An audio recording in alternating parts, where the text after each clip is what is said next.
Hello, and welcome to Class 10 on Arguing with Sources. This is the class where we try and investigate the relationship between the argument and the person giving the argument, and how to think critically about both of these. So sometimes we are asked to believe something based on someone's say-so. A common example of this would just be like if your friend tells you that they got in a car crash, you believe your friend because they told you and they're your friend. This also happens with expert testimony. If the doctor says you have cancer, you believe you have cancer. In situations like this, we need to evaluate the source because the reason we are believing the conclusion of an argument is essentially because of the source. Other times, we are asked to believe something on independent evidence, and then the person presenting the evidence is not relevant. When this happens, we need to set aside the source and look at the evidence. So this decision corresponds to two classical ideas in the philosophical approach to critical thinking. The former gives us the idea of an argument from authority. An argument from authority is an inductive argument that claims a proposition is true because it has been asserted by a person in a position to know. Note that this is an inductive argument, meaning that it does not prove the conclusion with absolute certainty. At best, the conclusion will be likely. Okay, one thing that's important to emphasize is that most of what we believe because someone told us so. The example I use in the textbook is the basic idea that water is H2O. Most of you probably know that water is H2O, and probably you remember from high school chemistry that this means that that water is composed of 2 atoms of hydrogen and 1 atom of oxygen.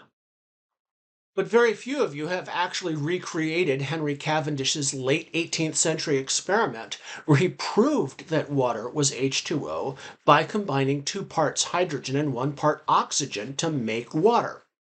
We just take it for granted that this is true because we were told it in science class. This is true for all sorts of things. How do we know that the Earth is round? Very few students have probably actually circumnavigated the globe. Although sometimes I get military students who've done that as a part of their duty, just wound up going everywhere around the world. For the most part, we know that the Earth is round because we were told so. Of course, we can see pictures of the Earth from outer space, but even then we rely on authority to tell us that what we're looking at really is a picture of Earth from space. And for that matter, we rely on authority if we travel around the world to let us know that the places we're going are the places that we say we're going. So the idea of having to rely on someone else's say-so to form good beliefs is deeply woven into the fabric of knowledge. At the same time,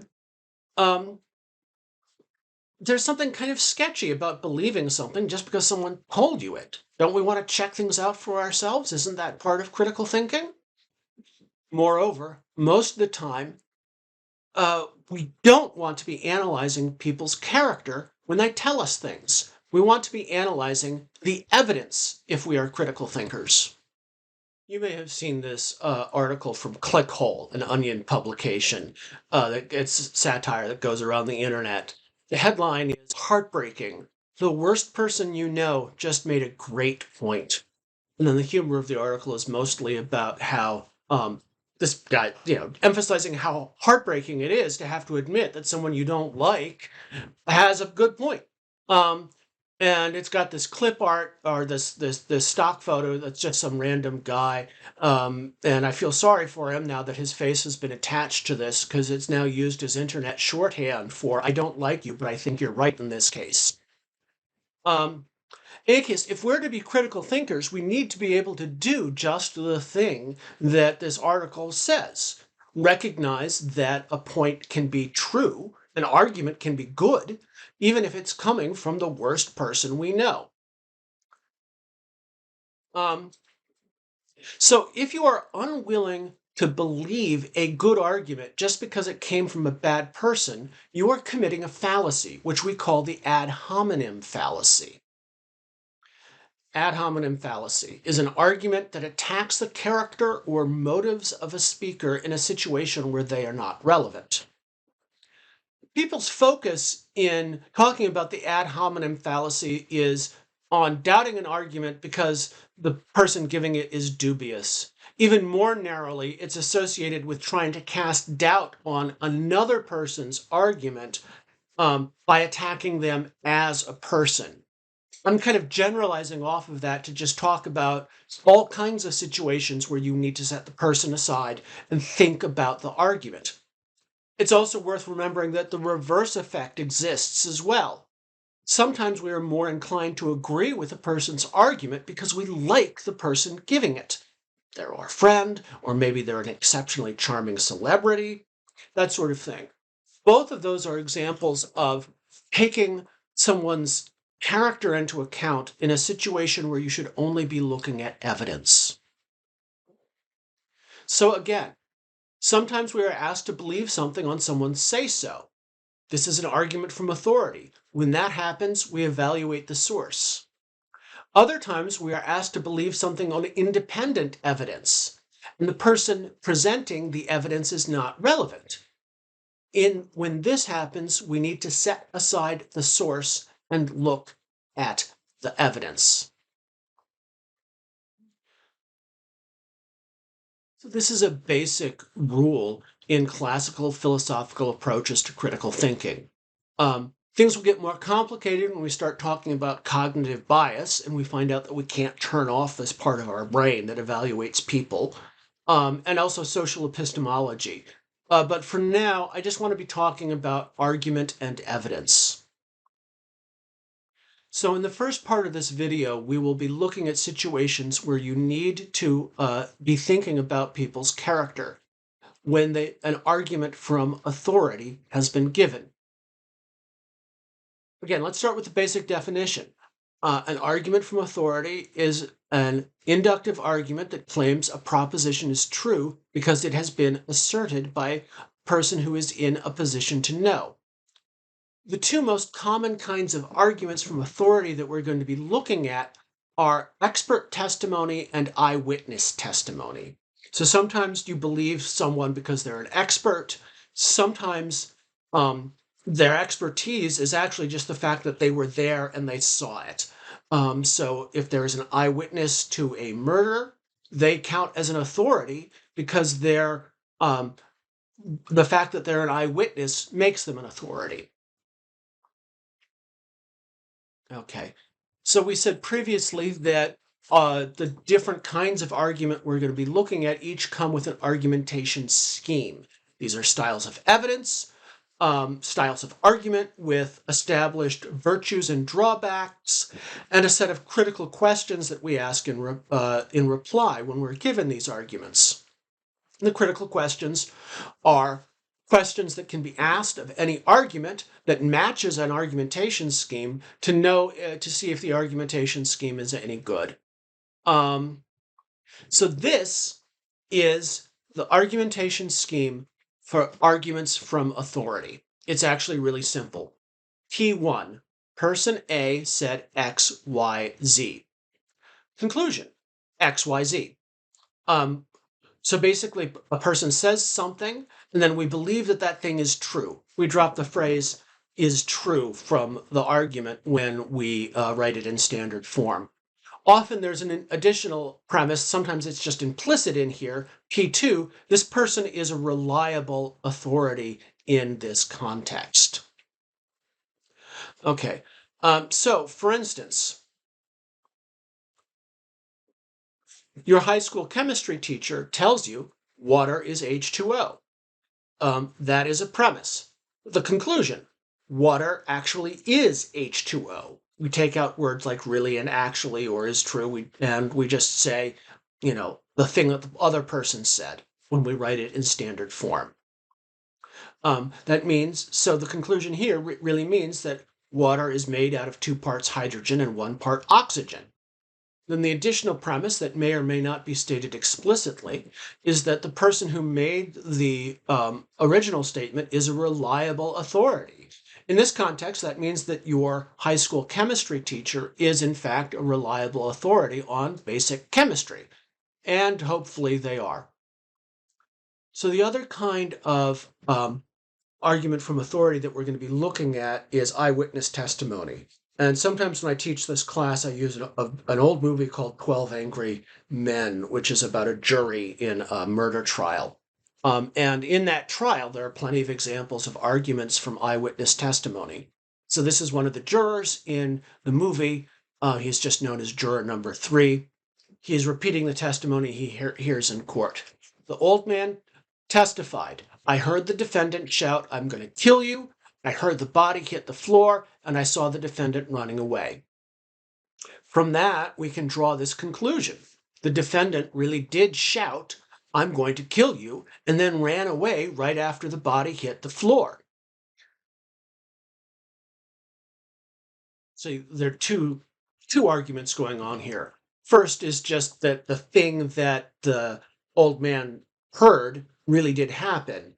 And then the second argument after that is that if that happened, he's the murderer, right?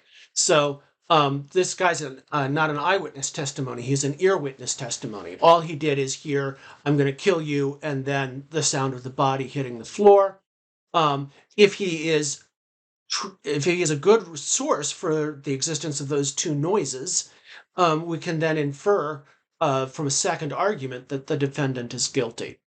So, right, that's an example of an argument from authority that's a kind of eyewitness testimony, as opposed to the kind of argument from authority that's based on expert testimony. Okay, so we've got critical questions. Now, some critical questions can be asked of any argument, and others only go with certain forms of argument. And we said in class 8 that the critical questions that go with any argument are the premises true, or at least plausible? Do the premises support the conclusion? And has any relevant information been omitted from the premises?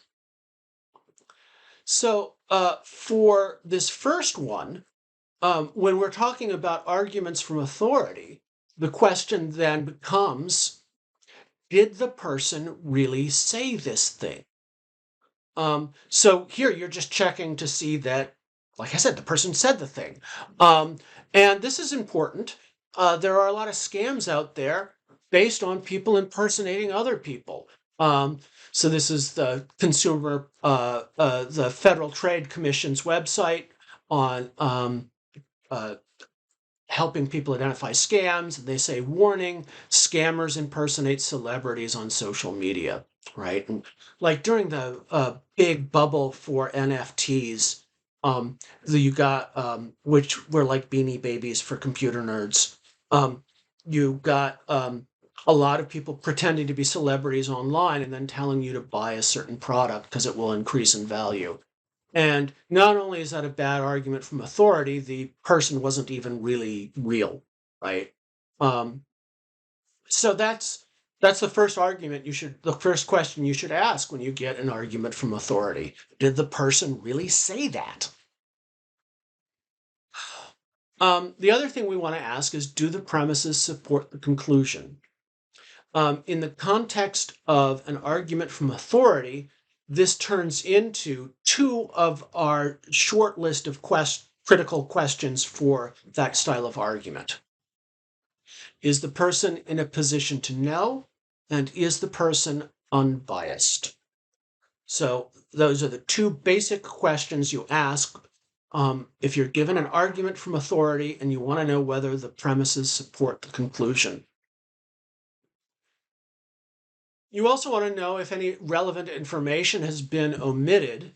And in this context, the relevant question is this proposition confirmed by other experts. If the doctor tells you you have cancer, you get a second opinion from another doctor. If there's an eyewitness who says that there's a murder, maybe you go looking for another witness, which there is in the murder in the 12 Angry Men movie that we watch sometimes in this course. So this is a short list of questions, critical questions that should be asked whenever you are evaluating an argument from authority. Is the person in a position to know? Is the person biased? Is the proposition confirmed by other experts? So this short list is what I wanted you to use in the first problem set. And there's a longer list actually that I want people to use in more complicated situations involving expert testimony. First, let's just look at how to use this short list. Okay, so this first set of problems is short arguments from authority, and you just want to use the short list of questions for them. Is this person in a position to know? Is this person biased? Is what they're saying confirmed by other experts or people in a position to know? And the first three problems are all essentially variations on the same argument, and there's some subtleties here about how changing wording can change the strength of an argument or not, and also how people leave out different parts of an argument or phrase things in ways that sort of hide the argument structure. So actually, let's just start looking at the first one of these, and we'll get this. My hairstylist told me that honey speeds up your metabolism. So, honey is good for you. Right? This seems straightforwardly enough like it's, an argument from an inappropriate authority. Your hairstylist is not a nutritionist, right? One thing to note here, though, is that there are actually two arguments embedded. First, you have to go from, here, let me just pull this up. First, you have to go from, my hairstylist says that honey speeds up your metabolism, to the conclusion that honey speeds up your metabolism. Then after that, you need to go from honey speeds up your metabolism to honey is good for you, right? So the important thing to see about the first argument is that that is the one that is in line with the argumentation scheme for argument by authority. An authority said something, so it's true.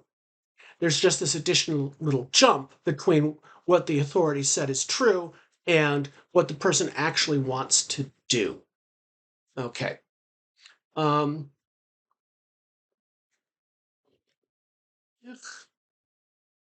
So, again, I said that this is an obvious case of an unreliable source.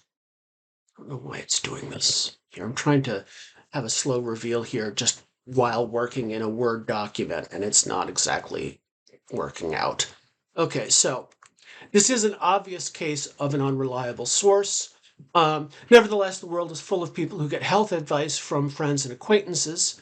And generally, their friends are just repeating something they read in some magazine, right? Okay, so let's see how our 3-question test applies here. Is the hairdresser in a position to know? No, they are not a nutritionist or a doctor or a health expert. Is the hairdresser biased? Well, it's reasonable to assume he's not getting money from the honey marketing board, right? So he's doing badly on the first question and okay on the second question. Is this consistent with the judgment of other experts? I've never heard it before, maybe. Another thing that's worth noting is that the leap in the second argument from honey speeds up your metabolism to honey is good for you is suspect, right? it's based on this assumption that speeding up your metabolism is always good. And that probably has some fat phobic bias behind it. Like, of course, everyone always wants to be thinner. Um, so on the whole, the source is not remotely reliable and the argument is weak. Okay, for the next one, we change the source. I read in US News and World Report that honey speeds up your metabolism, so it is good for you. I don't know if anyone reads US News and World Report these days. Back in the days of paper magazines, it was quite popular. But in any case, just treat it like a popular news magazine. So now the question is this a good argument? And again, the thing to note here is that it's got the same structure. It's just appealing directly to the source that previously the hairdresser had used. So again, it's got this two-stage structure. U.S. News and World Report says honey speeds up your metabolism, therefore it speeds up your metabolism. If it speeds up your metabolism, it must be good for you. And the thing to see here is that this argument is more reliable. You're going to your source's source. That's a little bit better. But it's still not science. To do the real to have a real authority, you need to go to the original scientific research or an actual scientist. Okay, so is the source in a position to know? Well, the source is probably a reporter who covers the science medicine beat regularly, which means that they're a bit more of an expert than your hairdresser. But again, she's not a doctor, they are not a doctor or a scientist. Is the source biased? Probably a little, yeah. Magazines like to keep advertisers happy. Also, a common source for journalists is press releases that put out biased science, right? So it's actually easy to manipulate science journalists with phony scientists. And this could come from something like the Honey Marketing Board, which I just made up, but they're more serious versions of that. The Tobacco Institute forever issued fake science that then influenced science journalists. Is the judgment consistent with other expert judgments? Again, I've never heard anyone talking about honey speeding up your metabolism before.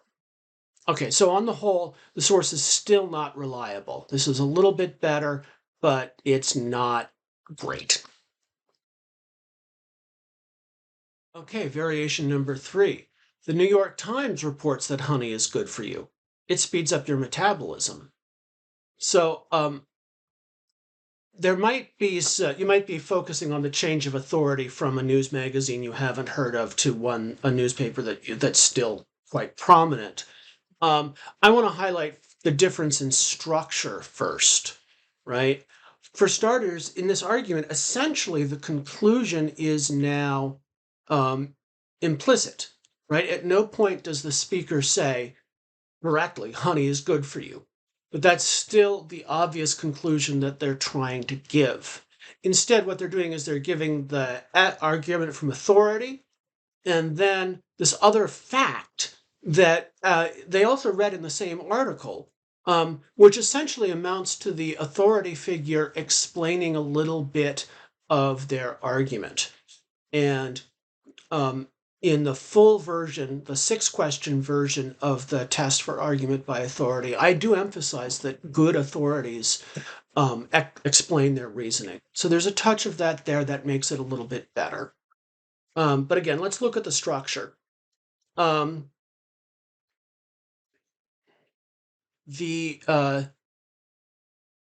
are probably different ways you can break this down, but the important thing to see here is that the conclusion that honey is good for you is now implicit.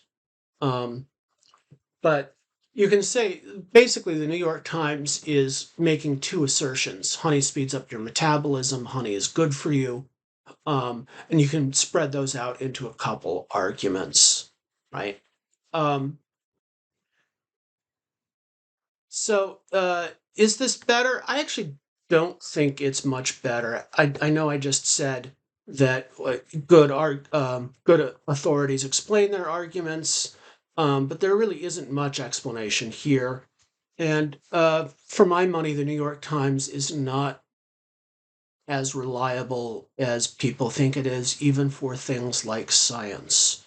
Um, so, uh, so yeah,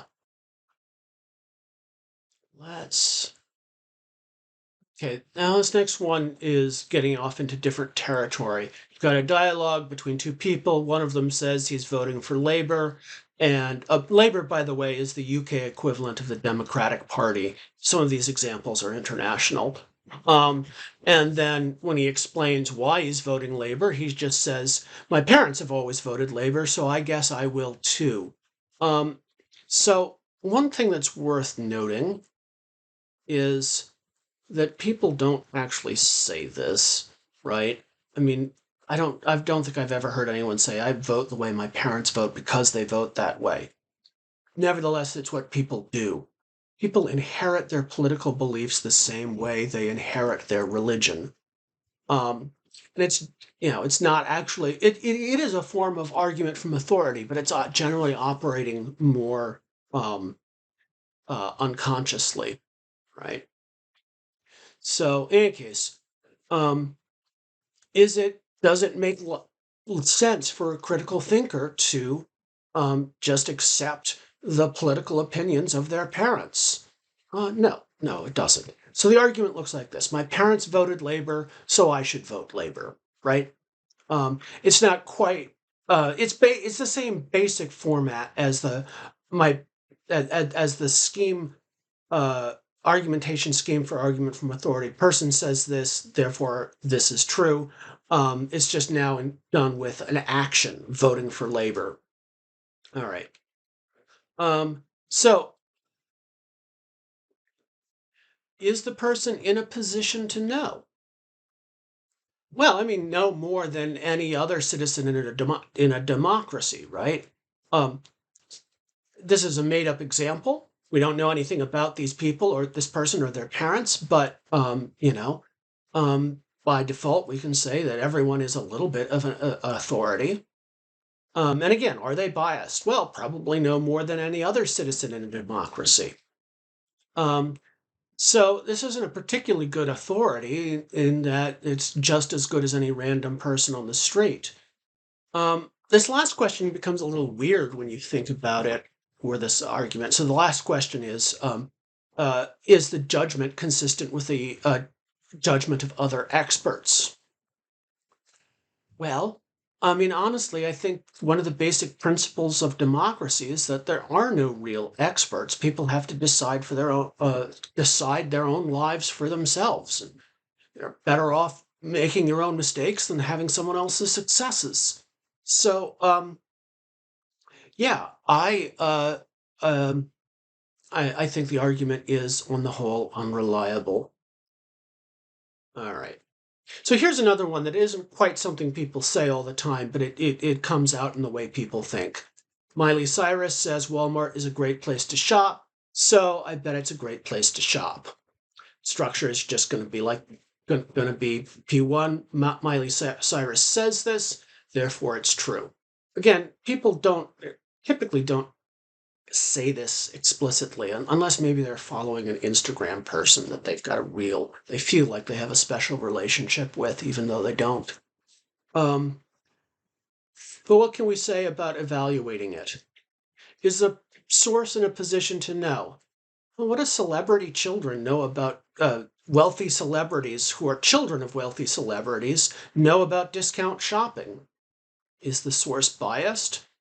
She's a paid sponsor, right? So is it unreliable source? Is the judgment consistent with other expert judgments? Unlikely. It's interesting to ask who would be an expert judgment here. Consumer Reports provides reliable information about this sort of thing.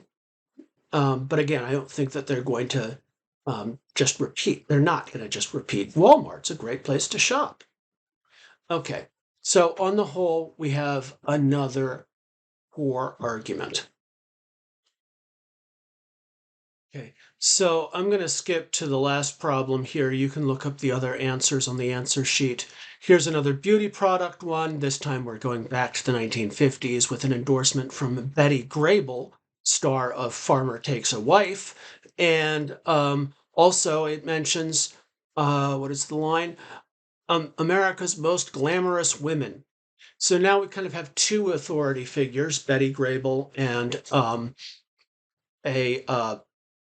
another, and just sort of this vague thing, glamorous women. The argument structure stays the same. You now have two authorities saying you should do something, therefore you should do it. So is the source in a position to know? Well, my take is that professionally beautiful people know something generally about beauty products, but not as much as the people they hire to do their hair and makeup. Is the source biased? Yes, she is a paid spokesperson. That alone should sort of end the idea that she is a reliable authority. Is the judgment consistent with other expert judgments? Again, if you think that the real experts here are professional hair and makeup people, we really don't know. Okay.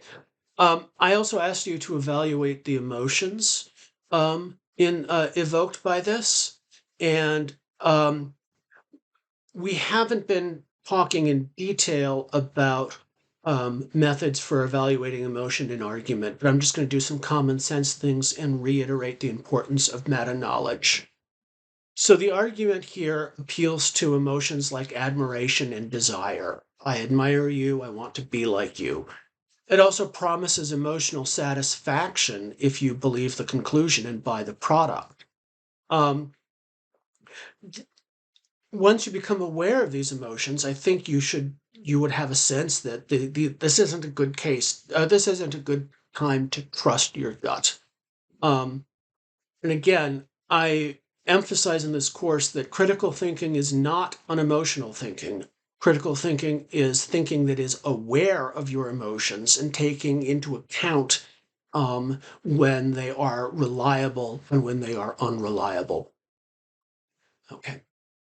So now let's talk about the the flip side of arguments from authority, and that is ad hominem fallacies. So those exercises covered situations where you need to evaluate the speaker's credibility, or at least someone's credibility, in order to judge the quality of an argument. And that's because you are being asked to believe something on someone's say-so. Now I want to look at the contrasting situations where you need to set aside the character of the person presenting you with evidence and just look at the evidence itself. And the key idea here is the notion of the ad hominem fallacy. The term ad hominem fallacy is used in lots of different ways. I just want to use it generally to describe any situation where you are judging character when you should be judging evidence. So now I'm going to switch to an older video that I recorded about ad hominem fallacies.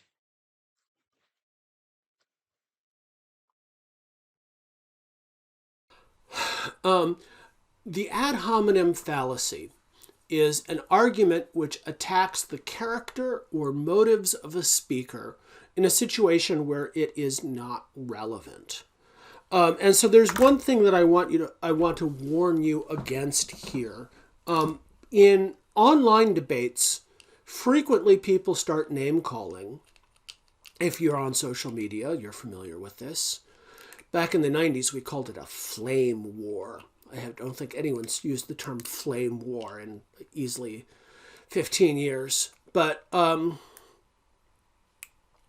inevitably, at some point during this, when people are exchanging insults, someone will accuse someone else of committing the ad hominem fallacy, which is, and in that context, that's just a fancy Latin way of saying you insulted me.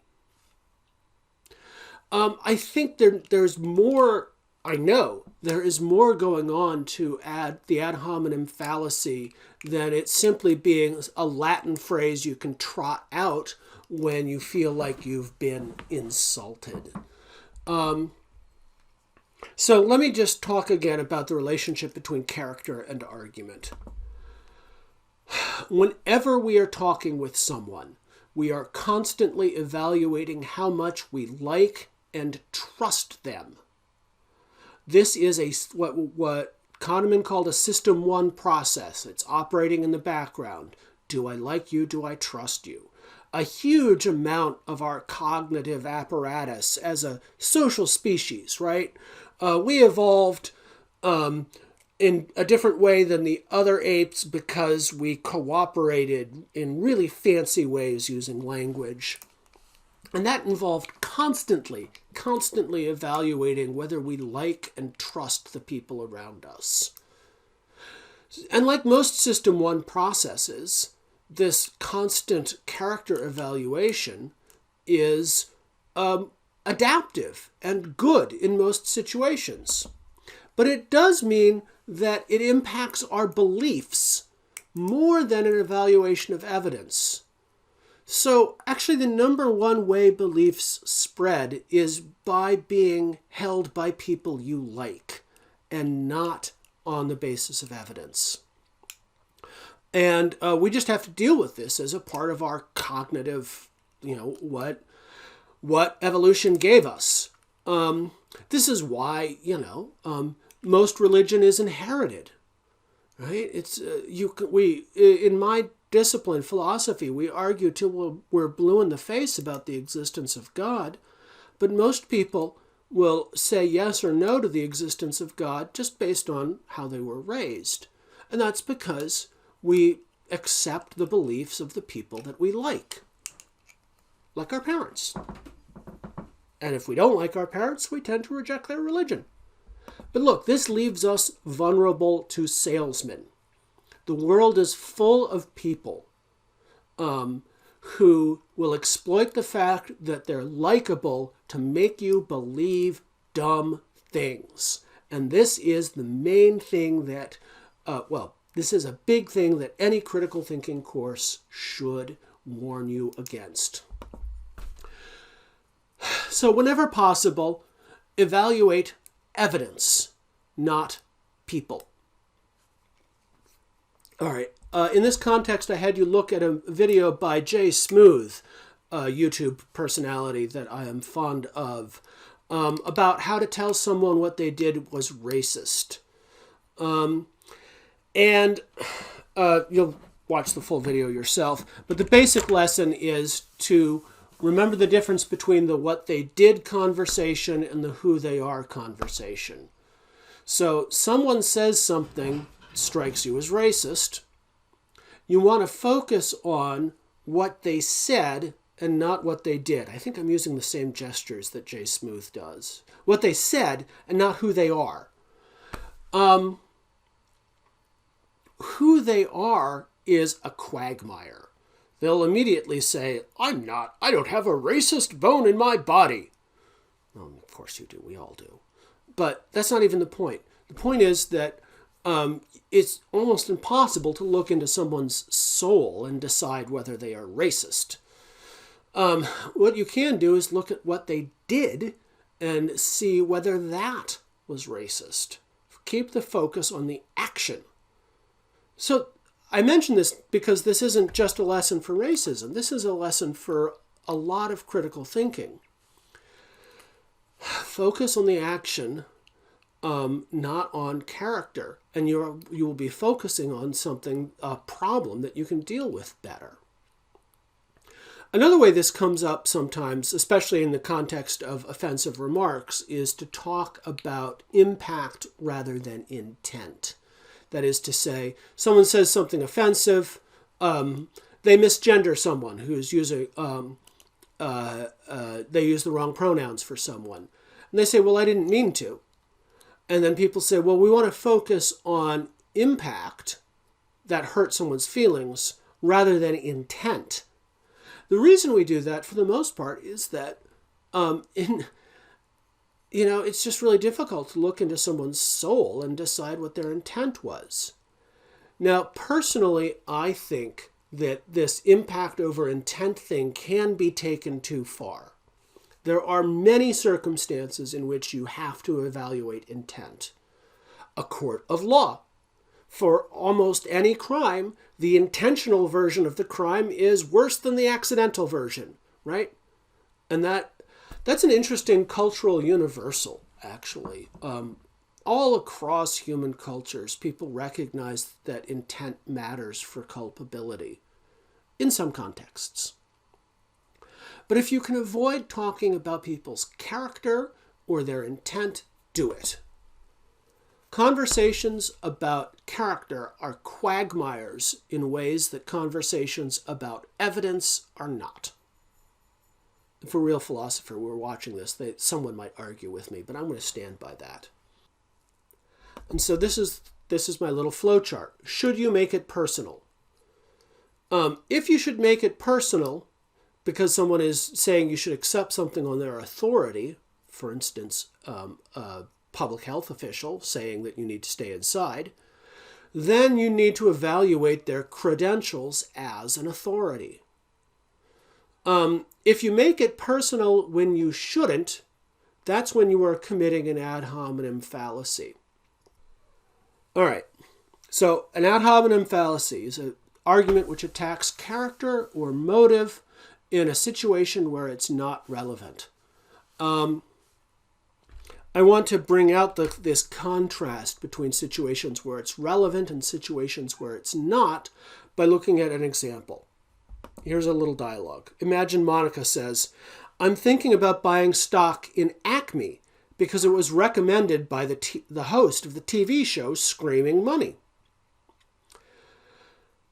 Brad replies, "I don't think that's a good idea. He's invested a lot of his own money in that stock, so his advice can't be trusted." Monica is giving an argument from authority. She is saying she's going to do something because a host of a TV show said she should.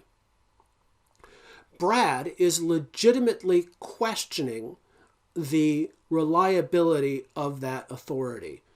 And in fact, pretty much anyone who gives stock advice in public is, in one way or another, just running the scam of pushing penny stocks, right? You tell people to buy a stock because you've already bought it. It goes up in price, you sell, and then after that, your audience sells, you make money. So this is a legitimate situation for talking about someone's character. Here's another example. "I support organic farming because it's better for the earth." You know who else supported organic farming? Hitler. Which is true, by the way. Hitler, the Nazis had a kind of environmentalism. But, of course, Monica didn't say, "I support this because Hitler said so." She just said, "I support this because it's good for the earth." And there's a whole separate issue about, the role of pesticides in things like 15 years ago when Toledo lost drinkable water for several days because of an algae bloom in the lake. That was because, there are empirical issues around organic farming. None of that comes up with, who else supported organic farming? Hitler. So the Hitler example has been around forever as an example of a bad argument. Back in 1981, there was a columnist. He's still around, but in the 80s, I thought he was hysterical. Also in 1981, I was 13. Dave Barry. This is from his article, How to Argue Effectively. "I argue very well. Ask any of my remaining friends. I can win an argument on any topic against any opponent. People know this and stay clear of me at parties. Often, as a sign of their respect, they don't even invite me. You too can win arguments. Simply follow these rules. And what is one rule? Compare your opponent to Hitler, right? And if you spent time online, you know this. It's Poe's law, I think. If any conversation goes on long enough, someone will bring up Hitler, and at that point, the argument, the whole conversation has become futile. Sorry, I just checked. That's Godwin's law. Poe's law is that it's impossible to parody anything because someone will have already said what your parody view seriously. Godwin's law was the one I'm thinking of. But in any case, it's the argument ad Hitlerium. And it is the worst kind of ad hominem fallacy.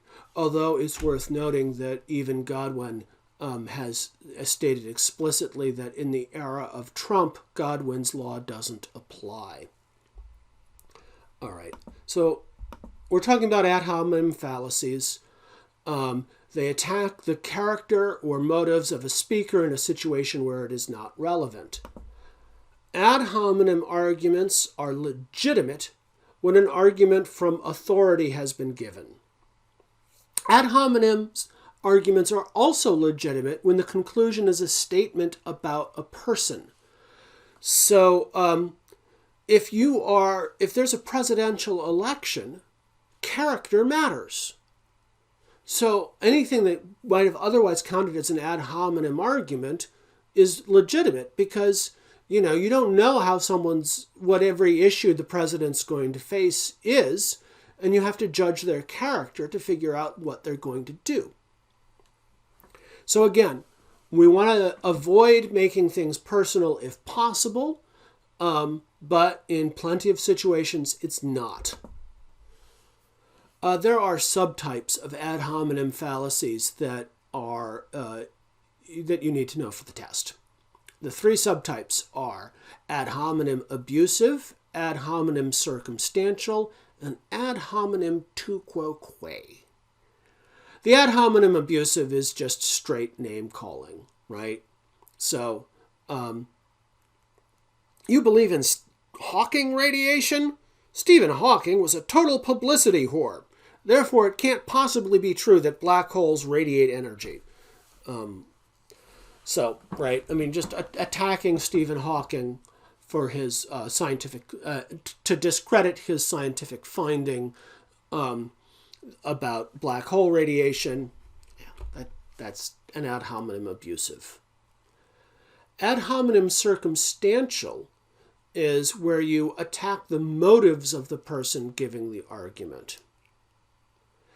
Fracking is dangerous. Warren Buffett only advocates fracking because he's heavily invested in natural gas.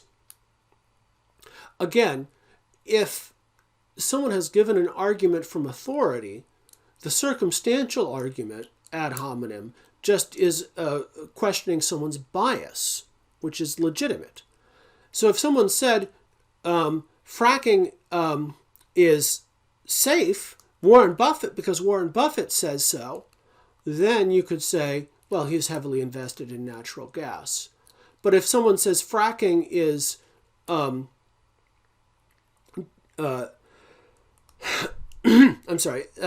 if someone says that fracking is safe and cites evidence, then talking about Warren Buffett is an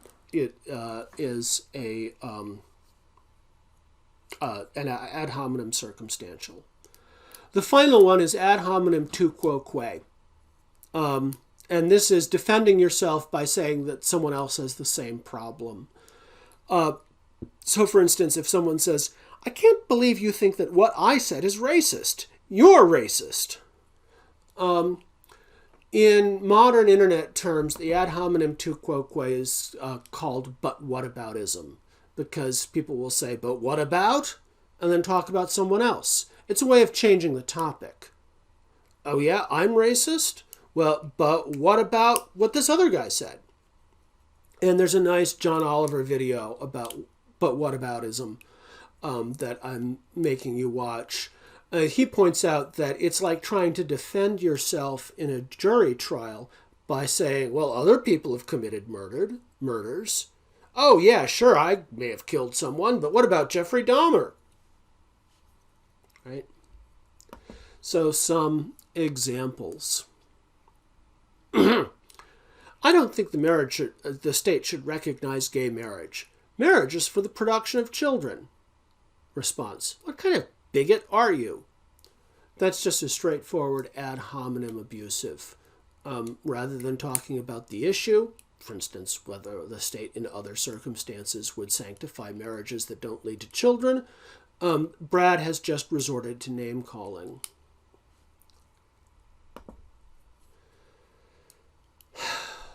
My priest says homosexuality is a sin, and he can list many parts of the Bible that back him up. I just feel like gay marriage is something I can't approve of. Reply: your priest is probably a closet case. All those anti-gay priests are. Again, Brad has made it personal in a situation where it shouldn't be. It's an ad hominem, well, it's just an accusation of hypocrisy.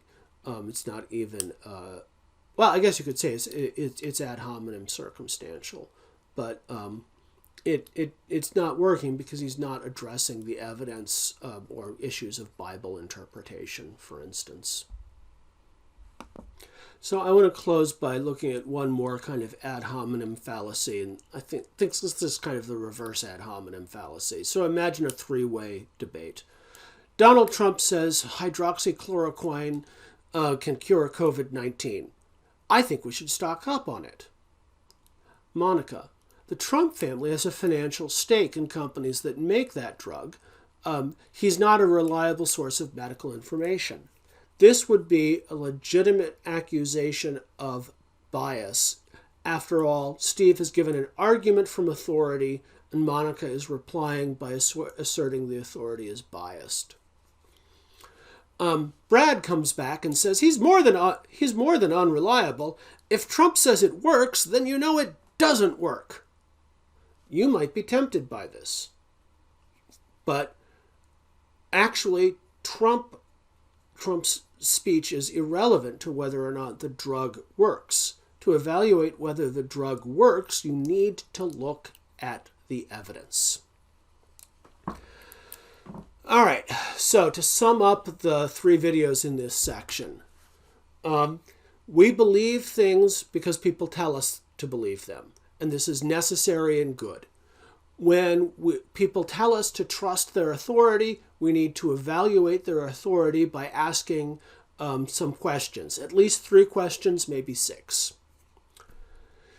A lot of times, though, the way people radiate authority, rather than helping us find good evidence, creates biases in us. So we also need to be aware of authority bias. This is where trappings of authority convince us to believe things even though no real argument from authority has been given or could be given. Finally, we want to avoid making things personal as much as possible, right? Have a conversation about what someone did, not who they are. Have a conversation about the evidence. Don't insult people. And, don't think that saying that one person committed a crime somehow absolves someone else from doing it. All right, so that's the last video for this section. And there's a test and a review sheet for it. And I will do a walkthrough video for that test. Okay, time constraints prevent me from doing a section here where I go through the answers to the second half of the problem set, but you can just look at the problem answers online. And for the next class, we're going to be covering inductive generalization, and there is a reading, an exercise, and a video.